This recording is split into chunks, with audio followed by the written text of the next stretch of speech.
This holiday season, make Teal one-stop shop for all your family's gifts. What's going on, box fans? It's Ken with SBMBOXING. Promo subscribe. Let's speak boxing. What you got done watching the Kambosos versus Teofimo Lopez fight? Hello fight. Definitely one of the fights, the candidates to fight award, but he pulled it off. Kambosos pulled off the upset via split decision. And Lopez, he spoke. Lopez said that he literally thought that he won 10 out of 12 rounds. His face says different, but he literally thought 10 of the 12 rounds that he fought, he won. I'll tell you what, the fight was pretty close. All right, it was back and forth. But Kambosos at the entire fight, I would say he was ahead. You know what I'm saying? And little by little, especially in the 10th round when Lopez scored that knockdown. And Kambosos, even he spoke, he said he wasn't hurt, but yeah, absolutely he was hurt. Kambosos was hurt in that fight. He was hurt in the 10th. But the thing is Lopez, his endurance wasn't there. He just couldn't finish so. You know what I'm saying? He was wobbly. Kambosos was done, but Lopez just couldn't finish it off. He was winded. He was gassed out. And even in an interview, and that's something that I mentioned, I was just like, look, why the hell this guy's completely gassed out. But he's been struggling to make 135. That's why he wanted to vacate titles. He wanted to move up to 140, potentially fight Josh Taylor.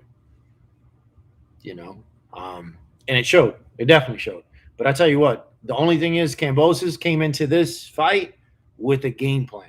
You can tell he had a game plan. He utilized the game plan. He was ready for any and all. And it looked like he knew that Lopez was going to come out for the kill. Round one, Lopez came out trying to knock Kambosos' head off, And what did Kambosos do? He responded. He responded with that overhand right, dropping Lopez. And that right there dictated the whole entire pace of the fight. That ruffled some feathers, that fucked up the only game plan Lopez had, because it looked like he didn't really have a game plan. They, failed to plan to fail. And that's exactly what they did. They failed to plan. Lopez was cocky, is confident, which is great. You got to be confident as a fighter, but he lost mentally and didn't have any kind of approach. And even within the corner as well, it looked like the corner wasn't even doing working the corner. And that's something that Lopez has to come back to the drawing board and look at his team and see what's going on. Because after the fight, Lopez took some shots, but Lopez got beat up, man. His eyes were all swollen. He's all cut up. It looked like his cut, man. And, they weren't icing it the way they were supposed to ice it, and it looked all fucked up. I thought Lopez took a lot of damage. I think Lopez took a lot of shots, but I think if he had a better cut, man, he had a better corner, his face shouldn't have been looking like that, but no excuses. I know Lopez, that's a tough pill to swallow as far as him accepting the loss, but at the end of the day, seeing that you won 10 of the 12 rounds, I think that's a little delusional. And he says he's not a sore loser, but, and I know that you feel in a certain way, but yeah, dude, you lost that fight. 100% lost that fight. Kambosos had a game plan. He stuck to the game plan, utilized the jab, kept his distance, kept his range. I did give Lopez some rounds, because there were definitely some close rounds there. But other than that, I had him up, easily. Even the split decision, which I'm surprised that one judge gave it to. And a lot of people were just like, hey, I wouldn't have been upset if Lopez. No. Lopez didn't win that fight, man. So to have Lopez up 2 rounds, you're full of shit. You know what I'm saying? You didn't watch the fight. And you being a judge, being ringside, nah, there's no way. It shouldn't have been a split decision. It should have been a unanimous decision, Kambosos. But it is what it is. I'm glad that boxing got it right. Eddie Hearn was there. Eddie Hearn seen it. Everybody was surprised. But I tell you what, there was a lot of boos when Lopez said that he felt that he won the fight. Lopez, obviously, if you watch the fight, there was a shitload of, the fans, it's his hometown. He's in Brooklyn. You know, he's in Madison Square Garden, and everyone's cheering for Kambosos. I mean, for Lopez. But for Lopez to sit there and said he won 10 out of 12, that's when you heard the boos.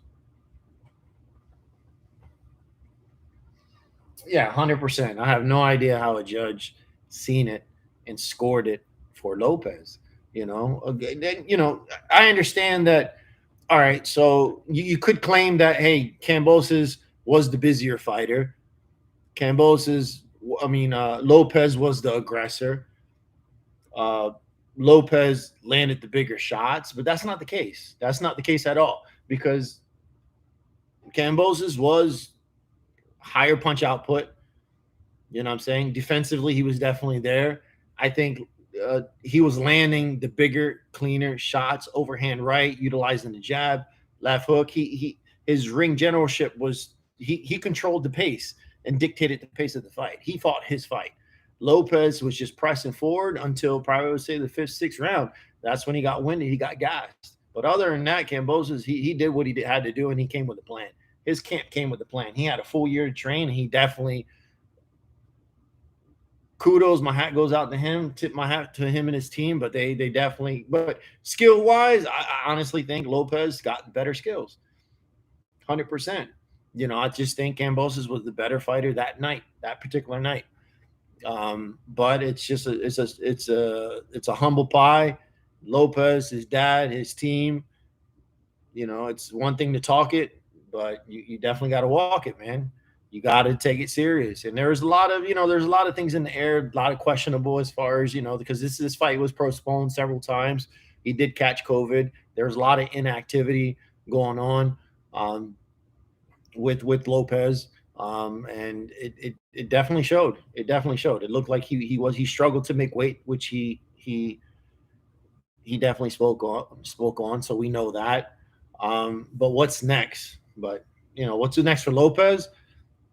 Kambosos said, in Australia, he would love to do the rematch. Do I think this rematch is going to happen? No, I don't think it's going to happen. I would like to see it happen, but I would love to see Lomachenko get in the mix.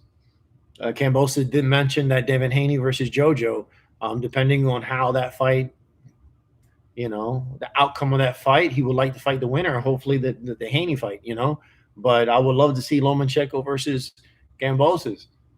Ain't that a bitch, right?